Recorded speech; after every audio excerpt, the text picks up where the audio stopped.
حابب اقول حاجه مهمه قبل ما ادخل في موضوع النهارده.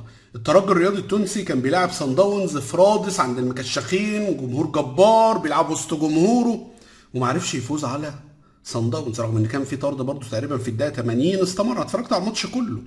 هنا والله العظيم الواحد حزين على الهلال السوداني، اقسم بالله حزين. الترجي ده اللي خرج النادي الاهلي، وصن داونز ده اللي اصلا خسر من الهلال السوداني، اللي هو ما بيلعبش على ارضه وسط جمهوره، وكمان الهلال السوداني اتعادل معاه هناك على ارضه.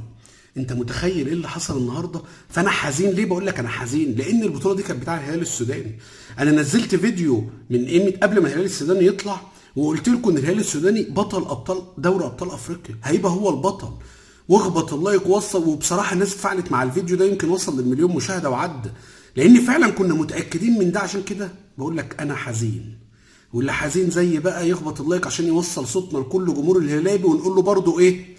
احنا مستمرين، مش على بطولة ولا على ظلم اتظلمتوه ولا الكلام، لا، مستمرين يا باشا. ما زلت اهو بدعم. خلاص القضية خلصت، في طعن، في خبر جديد، كذا منزلين، لكن هيبقى حبا ودعما في الهلال السوداني في بطولة الدوري السوداني مع الفريق الرديف، في بطولة الدوري الرواندي ان شاء الله يتوج بيها، هيروح افريقيا تاني، كل الدعم ليه، وان شاء الله الزمالك يكون معاكم كمان.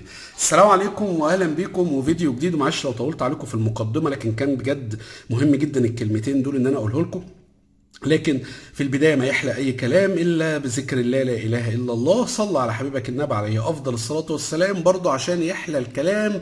وما زلنا مستمرين، وتصعيد قانوني من الهلال السوداني في ازمه لاعب بركان. دخل الهلال السوداني مرحله جديده من التصعيد بعدما قرر التوجه الى محكمه التحكيم الرياضيه اعتراضا على تطورات قضيه ايقاف لاعب نهضه بركان حمزه المساوي.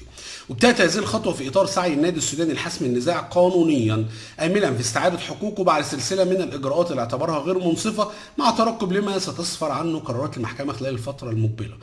عايز اقول حاجه الاول، هو ممكن بعد ما يحصل، احنا شفنا اللي حصل مع السنغال والمغرب، ممكن ده يعني مثلا لو هو صعد الموضوع وبعد ما نهضة بركان مثلا خسر او طلع، او ما خسر من الجيش الملكي 2، وممكن يخسر تاني وهكذا، طب في نهائي، طب هيحصل ايه لو اتحكم له؟ يعني مش فاهم، للاسف مش عارف.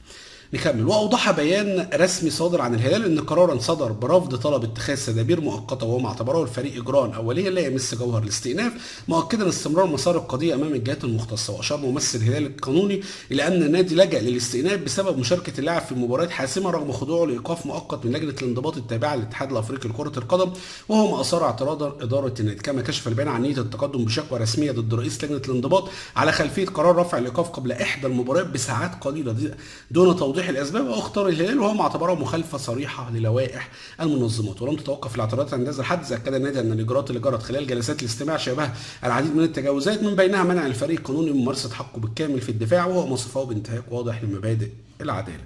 والهلال هيفضل متمسك بمواصله التصعيد القانوني عشان يجيب حقه.